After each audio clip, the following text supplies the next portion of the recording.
Good morning. It's kind of like the way we started. It was a little bit better for him than me that last time. I thought I'd be saying good afternoon because you know how long we took when we went through Boyd Irish. So first thing I want to do is I want to thank you all. On behalf of Mr. Hernandez, Mr. Johnson, myself, thank you for taking the time out of your schedules. We know that it's difficult to come down here, leave your lives, and listen to cases like this. And we appreciate it, and we appreciate you doing your duty and sitting down here. And like Mr. Couzeau, we are going to rely on you, rely on the oath that you took, to follow the law and the evidence and let it lead you to the correct verdict.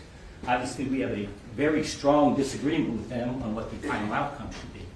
But as Mr. Johnson said in his opening statement, we are not saying he's not guilty. That's not what you're here about. It's about determining to what level he is guilty. That's why during voir dire, I brought up with you the lesser included offenses, so that you would understand how the process worked and what you would be looking at.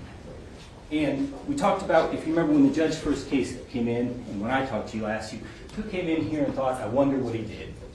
Now when I asked it, nobody raised their hand, because she had already asked it and gone over it. That presumption of innocence that we were talking about goes throughout your deliberations as well. And you might be wondering, well, what does he mean by that? Well, if you go back and you look at page, it talks about when you're applying the law to things, it talks about your application in the presumption of innocence. And when you go down and if you has a reasonable doubt as to which offense, whether it's capital murder or murder, the presumption of innocence applies so that what you will resolve that doubt with is a finding of the lesser included offense.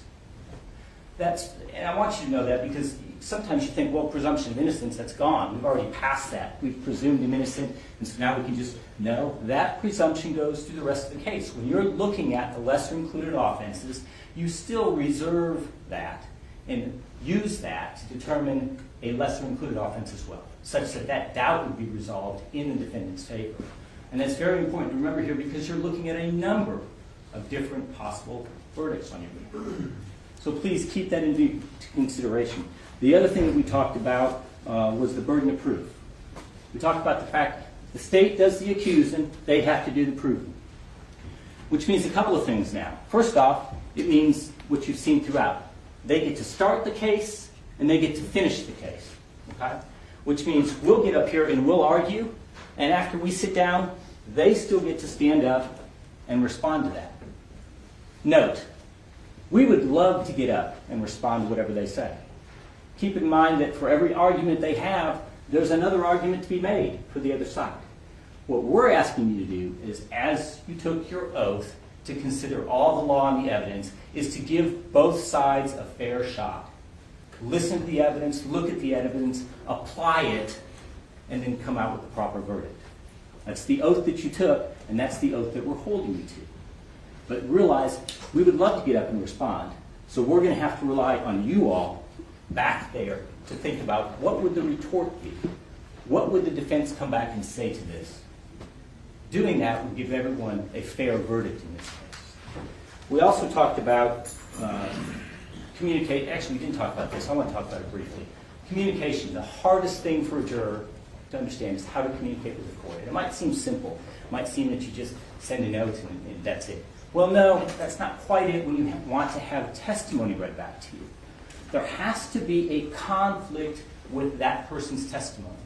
You have to identify that conflict and that person and send a note out to the court with that information.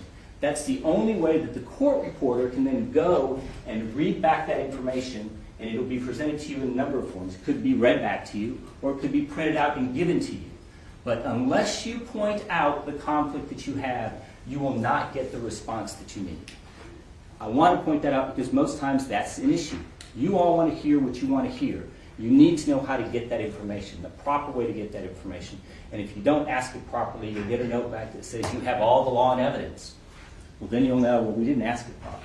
Okay? So keep that in mind. All right? Last thing I want to talk to you about is what I discussed during voir dire was respecting everyone's decision. I talked to you about the fact that I picked out 3 jurors, and I said, 2 of you think he's guilty, 1 of you think he's not guilty. What would you do? Did you beat up on him? We talked about 12 angry men. We actually had one of the jurors, if you remember, that actually played a part in that, as a female played a part in that. I want to point that out because that's where you are now. You all are each entitled to, or required to deliberate, but you're each entitled to your own personal moral decision. If you've deliberated and you've come to your own personal moral decision, you have an absolute right to stand by that decision. And you have a right to be respected by all 11 other members of the jury. You took an oath, and we discussed it for this very part right here. Each one of you is the exclusive triers of the fact. Okay? Each one of you, this is a group that has to come to a unanimous decision, but each one of you is the exclusive judge of the triers of fact. You make that determination. You do not have to be bullied. You don't have to accept it. And all of you promised me you would not let that happen. And you would stand by even those people who might have a contrary opinion to you. And we're going to hold you to that. Now, I wanted to come up here and talk to you about these brief aspects of the law. Mr. Johnson's going to come up and talk to you about how the law applies to the facts and give his summation of the evidence that you saw. I appreciate your attention. I appreciate you giving Mr. Johnson the same attention you've given me. Thank you.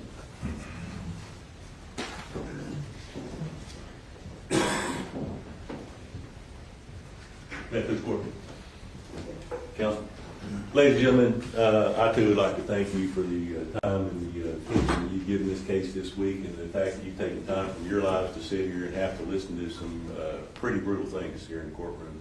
A lot of these things, it'll take you probably not days, but weeks or months, so to soften those things that you've seen and try to set them out of your mind. But we appreciate your being here and doing your job as jurors in this case. I too want to start off by talking to you about the voir dire process in this case, wherein you were selected to be the ones who hear the case. And I thought it was a real good way that Mr. Crusoe spoke to you in regards to the fact when we were talking about your being the judges in a case and whether or not you could sit in judgment on another individual. Mr. Crusoe told you to take your focus away from being in judgment of the defendant, but being in judgment of the case that they brought to you, because the question here in this case is, have they brought you everything that you will have to give them the verdict that they are asking for? Now, I want to make sure that everybody understands something. When we started off this trial, we started talking to you about, well, it's capital murder. They talked about that. No one really discussed anything about lesser offenses until Mr. Peel got up before you in the voir dire process and told you that it may not just be capital murder that you consider. If you recall, when I gave you my opening statement, I told you that I believe, when you heard all of the evidence in this case, that if you would keep an open mind throughout this process, the entire process, certain things may come to you to assist you in deciding the ultimate question is, what exactly is this defendant guilty of? And I told you then that I thought he would be found guilty, or that he should be found guilty of a lesser included offense, possibly murder. Now, just so that you know, because you're not down here every day, this is your day as a juror. You're not professional jurors. We are down here every day in the legal profession handling these cases and dealing with these issues, but you don't see those. So just because this case starts as a capital murder doesn't mean anything about where it should end. The ending point of a trial is decided by the jurors. And it is decided by the choices that the judge gives to you. And you see now that although when this case started the only thing discussed was capital murder, we see now that we have various destinations that you can arrive at in your deliberations of what you've heard in this courtroom this week. It could be capital murder. It shouldn't, but it could. It could be murder. It could be manslaughter. It could be negligent homicide. Now, where do these come from? Well, they come from an understanding that the law gives us that a person should truly be held accountable for only that which was in his heart when he acted. The mental state. What was happening with that person, and where did that person's mental state take him? You don't judge merely by the result of the conduct, because if that was the case, all they would have to do is stand here before you, show the two deceased, put the autopsies on, and say, well, this is the result, this is what he caused, and so the verdict must be that. But it can't be. That's why we have trials. That's why we have trials. And they took on the responsibility in this case, repeatedly told you they take that responsibility and they'll live with it. And I submit to you that they have failed to do that. Now, as I stand here before you folks, if you think that I would not stand here for a moment and argue that this defendant should be absolved of accountability for his actions. Absolutely not. But what is the appropriate verdict in the choices that you have before you?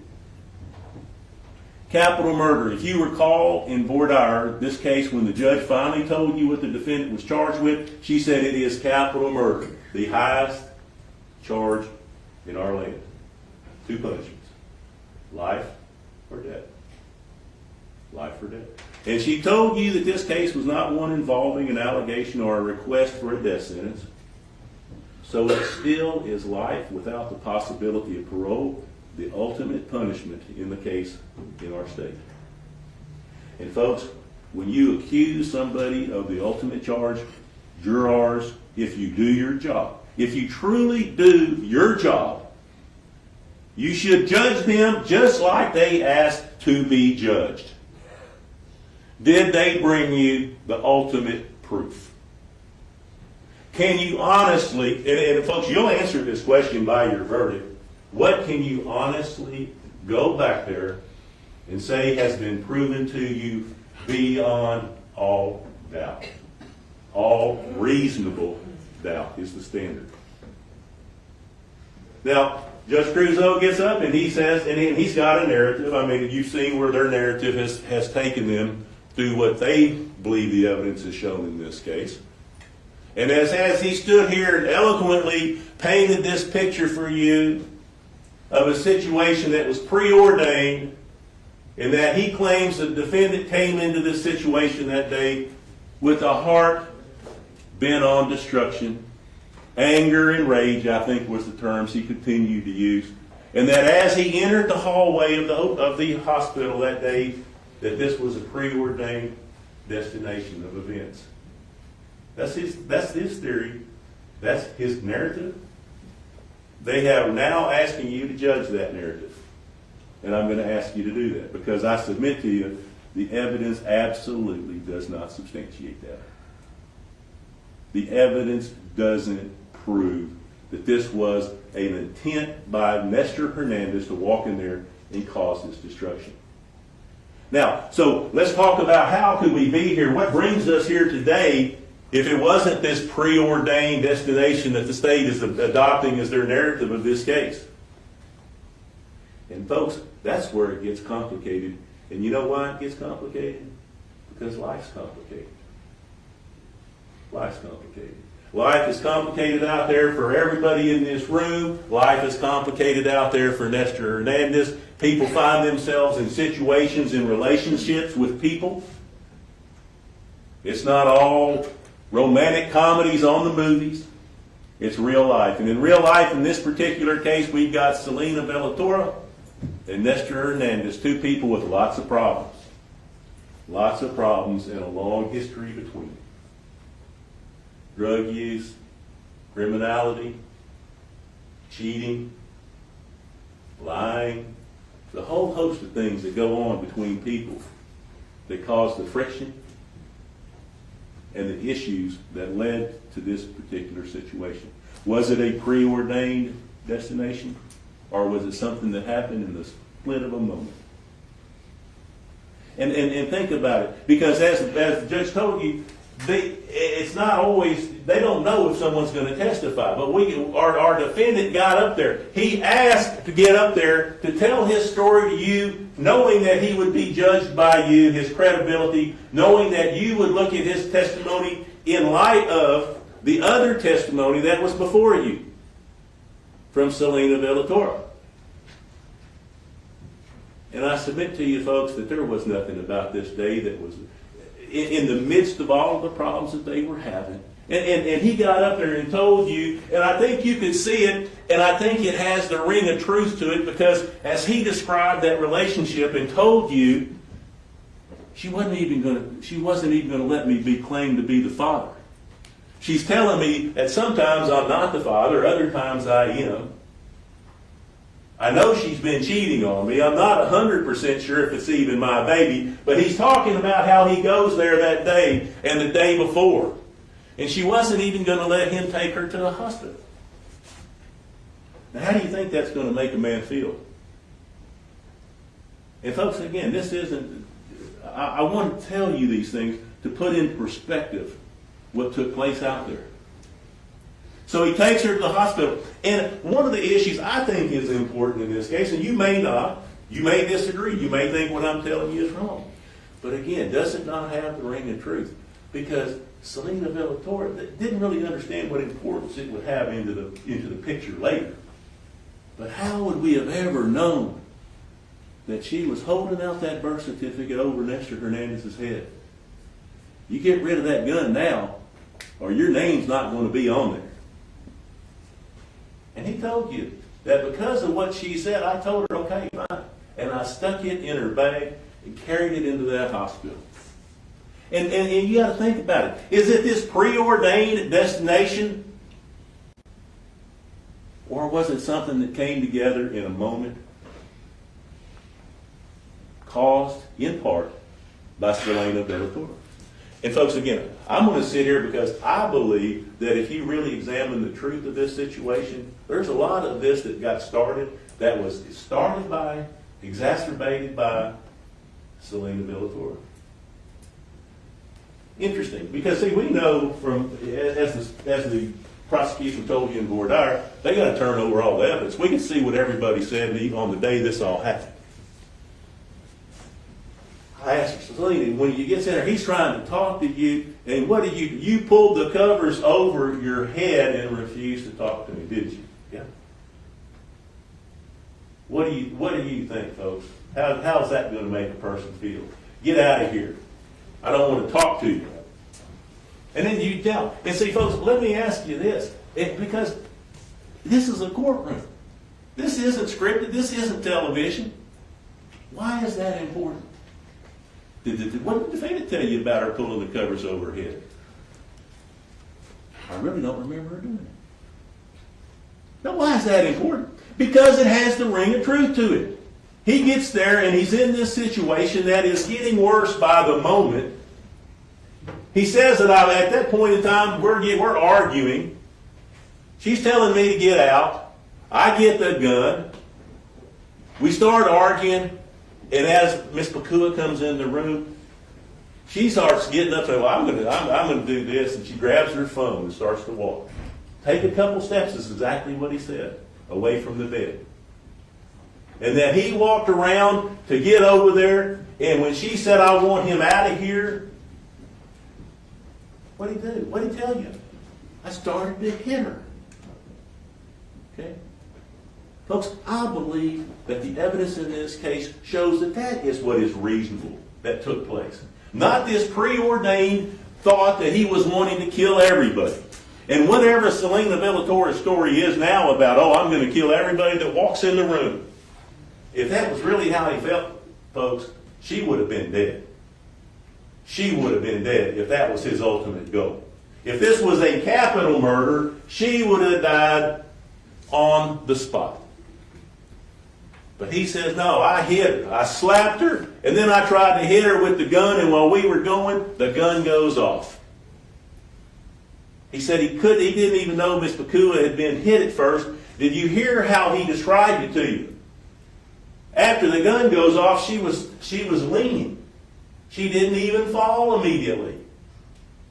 That's from his perspective. That's what he told you to witness in.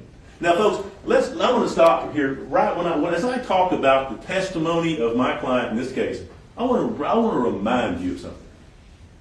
Okay, going back again to what was said by not only the court, not only by the prosecution, but also by co-counsel. They have the burden of proof. We have none.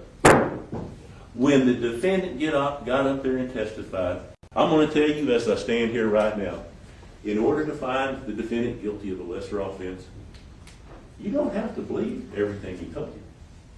You don't have to believe everything he told you. The question is whether or not it causes you to have a reasonable doubt about what they charged him with. And they charged him with the ultimate case. And for it to come together for them, they have to have ultimate proof. I submit to you the things that the defendant told you. The gun went off. I had no intention of harming her. I had no intention of shooting her. I didn't want to do that. I was trying to hit this girl upside the head because of the way she was treating me. Folks, that has the ring of truth. Can you honestly go back there and say that that did not happen? Can you honestly go back there and say it didn't happen? And if the truth, when you ask yourself that question, is, as far as Miss Pokuaa goes, I don't know. Because he went on to describe as to how he went over and he's opened the door and he just started shooting out the door, which caused, we know, ended up causing the death of Katie Flowers. But the situation at that point in time is crazy. It's crazy. It's out of control. And then we know the next time he steps out, he gets shot. And that's when all this screaming and things take place. But you got to understand, you can't take one moment and then go backwards and say that because of what he's screaming here, he must have felt differently here. That doesn't make sense. If his plan was to kill people, he would have walked in there and started shooting right from the start. That's where their case fails, because in order to get the ultimate crime, they got to convince you that this was what he was wanting all along. And they can't do that, not based on this testimony. The court's charge tells you, look at the mental states. Mental states. Was the killing of Miss Pokuaa knowingly and intentionally, or was it reckless? Was it done while he is trying to admittedly hit the mother of his child with a gun in a hospital? And see, folks, and the whole situation's ridiculous. And as I stand here and argue, I know you guys look out here and you see this courtroom full of good folks, good people. And I know that you have pressure to come back and do what you feel they want you to do. But that's not your job here. Your job's to do what's right. Your job's not to do the easy thing. Your job is to do the hard thing. And that is go back and analyze this evidence. Can you honestly say he was intentionally acting when Miss Pokuaa got shot? And I submit to you that you can't. And Selena Villatora, her version of what she says happened out there is certainly, I submit to you, colored by the fact that she knows it was her own actions which started this tragedy. Think about it. If you were the one doing things that caused somebody to go to do acts that cause this kind of carnage, would you not try to soften the blow to yourself and those around you by deflecting the blame? Which I submit to you is what she's done here. You have these choices. Was it knowingly and intentionally? Did he say at the moment Miss Pokuaa was shot, I want to shoot her, I want to kill her? Did they prove that to you? In light of all the factors, I submit to you that it's just as reasonable that as he told you it was reckless while he was trying to beat his wife or his girlfriend with that pistol. Those go down to the issues of murder. Goes to the issue of manslaughter. Okay? Because if you believe that maybe you don't know about Miss Pokuaa for sure because there's parts of this evidence that doesn't sit well with you, or that causes you to only have a reasonable doubt. Not to get up there and say, well, I believe every word of what he told me. That's not the law. We don't have to. You don't have to believe him. You just have to go back there and ask yourself, do I have a reasonable doubt, truthfully? And if I do I have the moral fortitude and the courage to do the right thing? And not only the right thing, but what I swore to this court prior to this testimony starting that I would do. Is it reckless? I submit to you it was. And if you find it to be reckless, then the proper verdict in this case is a verdict of guilty to manslaughter.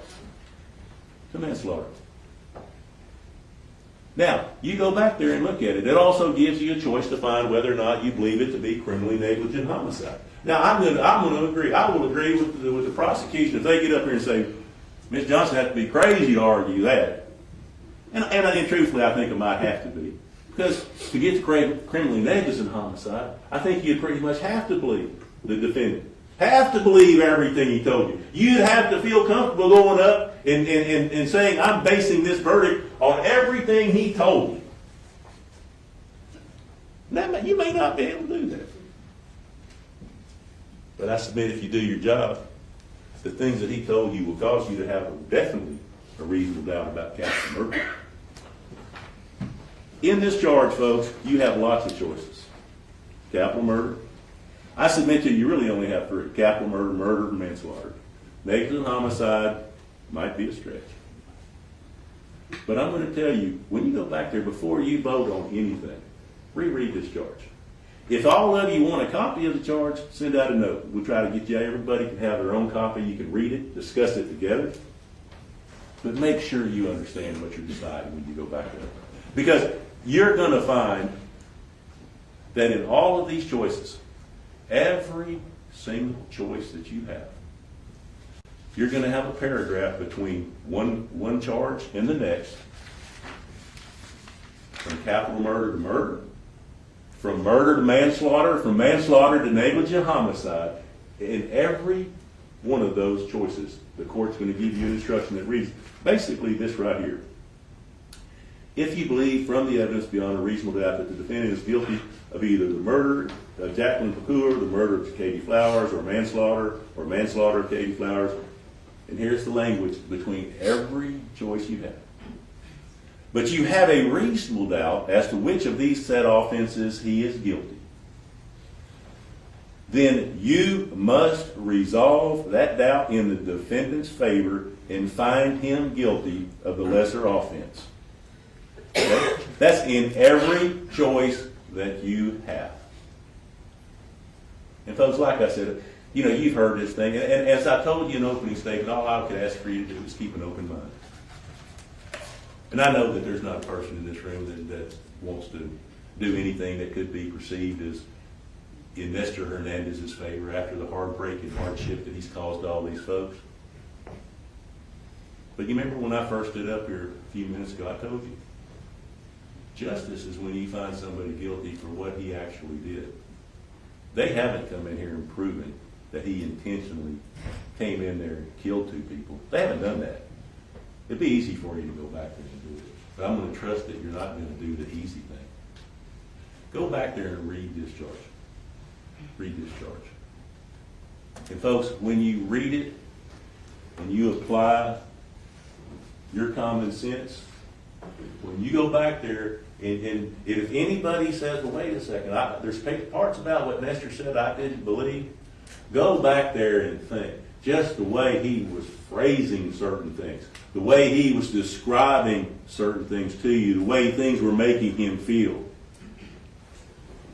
Even though none of you could imagine possibly the horror and the harm that he caused, I submit to you, every one of you could sit there and at certain times go, I think I know how he was feeling.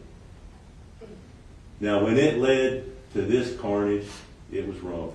Nestor Hernandez is going to pay for his crime, but he should pay for only that crime which he is guilty of committing. Folks, I'm going to sit down. Mr. Lewis gets up. As Mr. Peel just told you, I don't get a chance to get up and respond. He may get up and say, well, hey, Mr. Johnson, he's over there screaming about this, but he didn't mention this. I'll guarantee you, there ain't nothing he's going to say to you that I couldn't respond to if I was given an opportunity. I don't know exactly what he's going to about to tell you, because I went over and tried to look at his notes early, and he turned his pad upside down. So I'm sitting here guessing what he's going to say also. But I'm going to ask you guys to do this. Because this is the ultimate allegation, I want you to give the defendant the ultimate presumption of innocence. And if Mr. Lewis makes a point that I haven't addressed, when you're back there to deliberate, I would like for somebody to stand up and say, what might Mr. Johnson's response have been to that point if he had been given a chance? Because I can promise you, folks, what I have told you here from the heart is what we, you, all of us in this courtroom have seen this week. And if you don't believe that this case meets the ultimate definition, not for retribution, because if we were talking retribution in this courtroom today, capital murder would be the easy and quick verdict.